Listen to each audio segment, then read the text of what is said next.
네, 우리 쪽 리더들의 시각을 알아보는 문광민의 리더뷰 시간입니다. 오늘은 조인철 민생예산연구소 소장을 만나서 지역의 주요 현안을 살펴보고 민생과 경제를 회복시키려면 어떤 방안을 마련해야 하는지 이야기 들어봤습니다. 안녕하세요. 안녕하십니까. 네, 먼저 CNB 시청자와 지역민들께 인사말 전해주시죠. 안녕하십니까. CNB 시청자 여러분, 광주광역시 전 문화경제부시장 조인철입니다. 반갑습니다.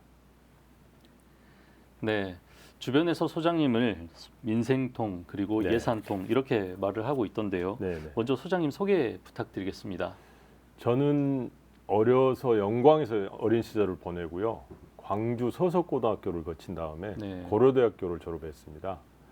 졸업 후에 이제 행정고시 합격해서 주로 이제 기획재정부라고 하는 네. 국가 예산을 다루는 곳에 쭉 근무를 했습니다. 네, 거의 25년을 공직 생활을 했습니다마는 최종 마무리는 작년 6월 30일 광주광역시 문화경제부시장을 끝으로 퇴직을 하였습니다. 네, 아마 예산통이라고 부르는 이유는 제가 아마 기획재정부에 네. 오랫동안 근무했기 때문인 것 같습니다. 기획재정부 예산실에 주로 있으면서 거기에 경험을 살린다면 그러니까 국가 예산의 흐름을 네. 잘 파악하고 거기에 따라서 국가 돈도 국비도 많이 확보할 수 있지 않을까라는 그런 것 때문에 제 닉네임을 예산통이라고 지어준 것 같고요. 네, 그다음에 2년 8개월 동안 제가 문화경제부시장을 했습니다. 네, 그동안에 있으면서 가장 강조해왔던 것들이 미래 먹거리 확보라는 문제하고 네. 민생 경제였기 때문에 민생통이라 하지 않았을까 생각이 네. 듭니다. 네. 네, 앞서 말씀해 주셨지만 소장님은 광주시 네. 부시장을 역임을 하셨습니다. 재임시 많은 일들을 하셨는데 네. 어떤 성과들이 있었습니까? 제가 가장 역점을 줬던 게 광주의 미래 먹거리 사업이었습니다. 네. 미래 먹거리 사업과 함께 민생도 같이 살피는 그런 일을 했습니다만은 지금 기억나는 것 중에 미래 먹거리 사업 중에 가장 큰 게 그 먹거리 사업을 하는 데 있어서 1번으로 확보를 해야 되는 게 네. 예산입니다. 네. 즉 돈의 문제이기 때문에 그 돈 확보하는 데 상당한 기여를 했다고 봅니다. 물론 저 혼자 했다고 하는 것은 제 자랑이고 약간의 과장이 있을 수 있습니다만은 네. 그 제가 막 재임했을 때 국비 예산이 광주시가 거의 2조 내였던 것으로 기억이 네. 나고요. 제가 퇴임할 즈음에는 한 3조 2천억 이상이 넘었었습니다. 그래서 거의 배는 안 됐지만 거의 2배 가까이 확충한 그런 성과를 얻었고요. 그 다음에 이제 구체적으로 이제 사업을 보면 그때 가장 역점적으로 두었던 게 AI 융복합 단지 건설 사업이었습니다. 네. 총 사업비가 한 4,400억 정도 되는 4,100억 정도 되는 사업인데요. 지금 천담 3지구에 네. 국가 인공지능 데이터 센터가 지어지고 있고 실증센터, 그다음에 기업 지원센터, 기업 지원동이 같이 지어지고 있는 상태입니다. 올 10월이면 1차적으로 국가 AI 데이터 센터가 네. 문을 열게 되는 것으로 알고 있고요. 그게 문을 열게 되면 지역에 아니면 더 많은 기업들이 찾아오게 되지 않을까 생각이 듭니다. 네, 그렇다면 문화경제부시장 퇴임 후 최근에 또 근황이 궁금합니다. 최근에 어떤 일들을 하고 계십니까? 네, 아까 저 사회자님께서 소개를 조인철 민생예산연구소 이사장으로 소개해 주셨습니다만 네. 금년 2월 달에 제가 조인철 민생예산연구소를 서구청 바로 건너편에 네. 차렸습니다. 그래서 그 민생예산연구소에서 제가 하고 싶었던 거는 이런 겁니다. 광주의 지역 현안, 민생 관련 지역 현안들에 대해서 누구든지 와서 토론하고 해결 방안을 찾는 그런 네. 플랫폼 역할을 좀 했으면 쓰겠다라는 취지에서 차렸는데 실제로 많은 성과도 있었던 것 같습니다. 네. 최근까지도 뭐 체육인, 소상공인 관련 전문가들이나 아니면 현장에서 직접 활동하고 계신 분들하고 네. 저희가 토론회도 하고 간담회도 열어서 네. 여러 가지 의견들을 들었습니다. 네. 이렇게 지금 민생과 관련한 간담회를 네. 이렇게 말씀하셨는데요. 간담회가 소장님의 활동 중에 또 중요한 부분일 텐데 예. 최근에 어떤 간담회가 좀 있었을까요? 최근에 아까 말씀드렸습니다마는 최근에 한 걸로 보면 소상공인, 그러니까 주요 이제 협단체장님들이나 네. 상인회 회장님들 모시고 한번 열었었고요. 그다음에 체육인, 청년 체육인들 관련해서 한 적이 있고, 그다음에 문화 관련해서 문화 기획자라든지 전문가들 모신 적도 한 번 있었고요. 그다음에 요새 뭐 학교 폭력이나 묻지마 폭력 네. 이런 것들이 굉장히 사회 문제가 되고 있는데, 이 관련해서 저희가 이제 전문가들 모셔다가 한번 이야기를 나눈 적이 있습니다. 네, 그렇다면 간담회 중에 먼저 소상공인 간담회 여기에 대해서 좀 설명을 부탁드리겠습니다. 어떻게 간담회를 열었을까요? 저희가 이제 8월 중에 열었었던 것 같습니다. 8월 중에 그 각 상인 단체들이 많이 있습니다. 네. 상인 단체장들하고 그다음에 그 상인 연합회라든지 이런 관련된 전문가들이 모셨는데, 그 다 아시다시피 우리 광주시의 사업체 수가 거의 19만 개 정도 됩니다. 네. 사업체 수가 19만 개 정도 되는데 그 중에 80~90%가 아마 소상공인이 아닐까 싶습니다. 네. 그러면 15만 개 이상은 소상공인일 거고, 그 소상공인들이 활성화됐을 때 민생이 활발하게 돌아갈 수 있는 그런 민생 경제가 살아나는 네. 모습이 아닐까 싶습니다. 그때 이제 그 기억나는 것 중에 이런 이야기를 하시더라고요. 저희 지금 광주시에 소상공인이라고 하는 상황을 그대로 이야기해 주신 분이 있는데, 양동시장에서 오신 분이 있었습니다. 네. 양동시장에서 오신 분이 현 세대 이대로 현 세대가 지나가게 된다면 양동시장이 없어질 것 같다. 네. 이렇게 관심과 활성화가 안 되고 있다는 이야기입니다. 그래서 그 여러 가지 이야기들을 하셨습니다마는 다 아시다시피 코로나19 때 소상공인 대출들이 많이 일어났습니다. 네. 그게 이제 해외하고 달리 해외에서는 주로 그 직접 지원을 했던 것들이 많았는데, 저희들은 주로 융자를 해줬던 네. 대출금 융자해줬던 게 지금 대출금 상한 압력으로 다가오고 있습니다. 네. 그런 거에 대한 대책이 좀 마련됐으면 좋겠다. 그러니까 뭐 시장 뭐 가볍게는 이자 유예라든지 네. 아니면 이자 탕감, 더 심하게는 원리금을 좀 탕감해줬으면 쓰겠다 하는 네. 정도까지 의견이 나왔고요. 장기적으로 보면 우리 시에는 제가 서두에 말씀드렸습니다마는 아직 인프라들이 굉장히 적다. 네. 결국 145만만 가지고는 상당히 많은 소상공인들이 먹고 살기에는 좀 한계가 있다. 네. 그래서 외부에 고객들을 많이 유치해야 되는데 그 외부 고객 유치를 위한 인프라들이 적다.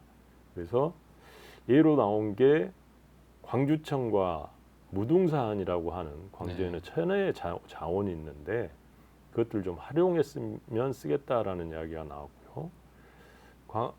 무등산 같은 경우는 지금 이제 방공포대라고 하는 군사 시설이 내려오게 되면 그 군사도로의 기능들이 상당히 이제 약화될 거기 때문에 그거를 좀 활용해서 무등산을 좀 쉽게 접근할 수 있는 이런 네. 것도 좀 확보해줬으면 좋겠다라는 이야기들도 많이 나왔습니다. 네. 다음은 청년체육인 간담회도 궁금한데요. 네. 어떤 논의가 오고 갔을까요? 청년들의 문제는 제가 재임 시절에도 많이 관심을 가졌고 실제 이제 퇴직 후에도 네. 광주에 이제 남게 된 주된 원인이 이제 청년층이었습니다. 네. 그래서 아까 제 양력에서는 제가 소개를 안 드렸습니다만 지금 현재 조선대학교 일반대학원의 특임 교수로도 지금 활동하고 있습니다. 네. 특임 교수로 굳이 이제 제가 가게 된 이유는 청년들 문제를 청년들과 같이 고민해 보고자 하는 그런 측면에서 이제 특임 교수를 수락했고 제가 이제 그쪽 갔는데 네. 청년들은 결국은 물론 저도 젊어서는 이제 도예지로 가고 싶은 게 꿈이었긴 하지만 네.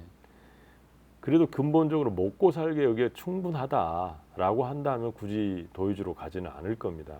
근데 지금 그 먹거리나 일거리들이 충분히 않기 때문에 수도권이나 이런 쪽으로 많이 빠져나가고 있는 네. 실정입니다. 그래서 여러 가지 문제들이 있지만 그 말은 많이 합니다. 일자리를 많이 확보하자, 그다음에 청년들에서 주거를 어떻게 하자라는 이야기들이 많이 있는데 그런 일반적인 이야기 말고 보다 구체적으로 분야별로 좀 이야기를 좀 들어봤으면 쓰겠다라는 네. 생각에서 청년 체육인들하고 한번 이야기를 나눠봤습니다. 네. 송원대학교 야구부 선수들이었는데 그분들도 고민이 엄청 많더라고요. 네.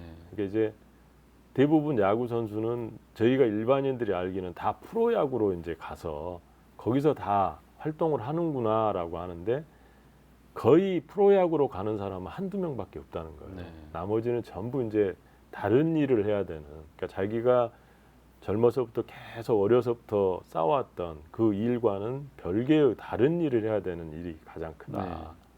그래서 첫 번째로 그 사람들을, 그 학생들의 주문은 그냥 운동만 전념할 수 있게 좀 해달라. 네. 근데 지금 우리 이제 정부 시책이 학업과 운동에 병행해라라는 측면에서 많은 지금 애로들이 있는 것 같습니다. 네. 그런 문제들은 하여튼 더 정부하고 교육부나 이런 데하고 이야기를 해서 좀 풀어야 될 사항으로 보입니다. 네. 광주를 흔히 예향의 도시라고 불리울 만큼 광주에선 예술과 네. 문화가 상당히 또 중요한 부분인데요. 네. 문화예술기획자 간담회도 열었다고 들었습니다. 네네. 여기서는 어떤 논의가 오고 갔나요? 예. 제가 이 분야에는 상당히 관심이 많습니다. 네. 제가 기획재정부 예산실에 있으면서도 유독 2번 편성을 해본 게 문화부 예산입니다. 네. 거기에 이제 사무관 때 한번 해보고 과장 때 또 한번 해봤는데 항상 지역에서 일어나는 축제에 대해서 중앙정부에서 상당히 고민이 많습니다. 그게 이제 그날 참여했던 분들이 주로 이제 문화기획가들이나 현장에 네. 활동하시는 분들이었는데 계속 그분들이 말씀하시는 것도 중앙정부에서 고민하는 거하고 똑같더라고요. 천편일률적인 그런 행사들을 주로 하고 있더라. 그래서 다른 사람들이 오지 않고 어떤 관객을 끌어들일 만한 그런 요인들이 없더라라는 게 이제 네. 대체적인 지적이었습니다. 그래서 제가 알기로도 지금 광주만 해도 대표적인 축제가 충장로 충장축제가 있고요. 네. 서구만 해도 이제 여기 곧 할 것 같습니다만 억새축제, 서창에서 이루어지는 이런 것들이 있습니다만은 많은 사람들 기억 속에는 대부분 충장축제 정도 기억하지 네. 아는 것들을 기억하지 못할 것 같습니다. 그날 이제 대표적으로 한 분이 이런 말씀을 하시더라고요. 그래서 각 구에서도 다양한 이제 축제들이 일어나는데 그 축제들이 시 차원에서 종합적으로 좀 조정할 수 있는 그런 종합적인 기구가 하나 설립돼서 네. 조정을 했으면 좋겠다. 그러니까 하는 시기라든지 아니면 형식이라든지 이런 것들을 조정하는 그런 종합 기구를 하나 만들었으면 어떻겠냐라는 제언이 있어서 네. 들어볼 만하다라는 생각이 들었습니다. 네. 지금까지 말씀해주신 간담회는 네. 민생경제의 주제가 맞춰진 것으로 보이는데요. 그런데 이번 간담회는 또 사회적 문제에 대한 간담회로 알고 있었습니다. 이게 민생과 어떻게 연결이 되는지 그리고 또 이번 간담회의 주된 내용은 무엇인지 설명 부탁드리겠습니다. 아까 말씀드렸습니다마는 우리 소상공인 비율이 상당히 높은 측면이 있고요. 그 묻지마 폭력이라든지 이런 것들은 바로 소상공인들의 영업 활동과 직접 영향을 줍니다. 네. 실제로 그 분당 서현동에서 일어났던 그 묻지마 폭력으로 인해서 근처 그 소상공인 음식점들이 상당 기간 타격을 받았던 것이 실제로 나타났고요. 네. 그래서 그런 부분들은 같이 고민해서 할 수밖에 없었는데 그래서 이제 학교 폭력이나 이런 것 때문에 저희 이제 전문 심리 상담사라고 있습니다. 네. 이런 분들이 현장에서 활동하는 분도 있고 교수님으로 계신 분들도 있고 계셔서 같이 이야기를 나눠봤습니다. 그때 이제 주로 말씀을 이야기하셨던 게 학교 폭력의 경우는 너무 지금까지 우리 그 해결책도 아닌 어떤 개인의 교사 개인이 다 해결해야 되는 문제. 예를 들면 학교 폭력이 발생했을 때 거기에 대해서 일어나는 각종 분쟁에 대해서 네. 변호사 선임이라든지 재판 과정에 교사 개인이 모든 걸 처리해야 되는 기관은 쭉 빠지고 학교는 빠져버리는 이런 상태여서 네. 그런 것들이 어렵다. 근데 궁극적으로 이것도 사후 약방격이다. 네. 보다 근본적으로 학교 폭력이 일어나지 않도록 예방 활동을 좀 강화할 필요가 있다. 그래서 그런 전문가들이 학교에 배치될 수 있도록 제도를 좀 정비할 필요가 있다라는 말씀을 많이 하셨습니다. 네. 네, 지금까지 질문은 소장님께서 네. 관심을 두고 계신 민생에 대한 활동을 간담회를 통해서 저희가 들어봤는데요. 네. 그렇다면 소장님 앞으로 계획과 각오에 대해서 이제 설명 좀 해주시죠. 제가 이제 그 말씀드렸습니다마는 주로 저는 이제 공직 생활을 쭉 했습니다. 공직 생활을 했고 그다음에 그 중에서도 주로 이제 기획재정부라고 하는 예산실에 오랫동안 근무를 했었기 때문에 제 스스로 이제 특화되어 있던 게 두 가지라고 봅니다. 네. 첫 번째 사업을 기획해서 사업을 만들어내는 거. 그다음에 두 번째 그거를 사업을 착수하기 위해서 돈을 만들어내는 일. 네. 이런 것들에 이제 자신이 있다라는 생각이 듭니다. 다른 사람에 비해서. 네. 그래서 그렇게 관련된 일을 할 수 있도록 제가 그런 권한을 가질 수 있도록 그런 일들을 해 나갈 겁니다. 그래서 이제 그 국가 예산이라고 하는 게 어떻게 보면 단순하게 신청하면 다 될 것 같은데 전혀 네. 그렇지 않습니다. 거기에는 온갖 이해관계가 조정돼야 되고 이해관계자들이 너무 많이 관련돼 있기 때문에 이 이해관계자들을 설득하고 해야 되는 그 설득하는 데서 가장 중요한 게 나하고 아느냐 모르냐 네. 이 네트워크가 가장 중요하다는 생각이 듭니다. 근데 제가 기획재정부, 뭐 총리실, 농림부, 뭐 청와대 이런 데 다 근무를 해봤기 때문에 네. 중앙부처의 인맥은 충분히 제가 가지고 있다라고 생각이 듭니다. 네. 네, 소장님 마지막으로 CNB 시청자와 지역민들께 한 말씀 부탁드립니다. 시청자 여러분, 지금 상황이 진짜 어렵습니다. 화두하게 금리는 인상되고 있고 그다음에 물가는 어느 때보다 더 많이 올라가고 있습니다. 이런 상태에서 정치 분야에서는 누구도 신경 쓰지 않는 민생 정치가 사라져버린 지가 오래되었습니다. 이런 상태에서 지난 특히 24년 정부 예산을 보면 건전 재정이라는 명목 하에서 민생 예산들을 대폭 깎은 것은 깎고 거기다가 역대 전례가 없이 2.8%의 예산 증가에 머물고 네. 말았습니다. 이거는 어떻게 보면 저희 경제 전체적인 흐름하고도 역행하는 상황이고요. 그래서 요거는 어떤 식으로든 다시 되돌려 놔야 된다는 생각이 들고 이런 일이 발생하지 않도록 저도 기여를 하겠다는 생각이 듭니다. 그리고 더욱이나 더 문제인 거는 지금 다 아실 겁니다. 검찰의 지나친 우리 저 정치 영역이나 민간 생활 영역에 개입을 하고 있고 심지어는 언론에 대한 어떤 장악 시도들이 많이 일어나면서 제가 보기에는 국가 운영 시스템이 전체적으로 붕괴되고 있는 건 아닌가 이런 우려가 들 정도입니다. 그래서 하여튼 이런 것들이 발생하지 않도록 저도 그 대열에 적극적으로 참여하도록 하겠습니다. 시청자 여러분, 하여튼 항상 건강하시고요.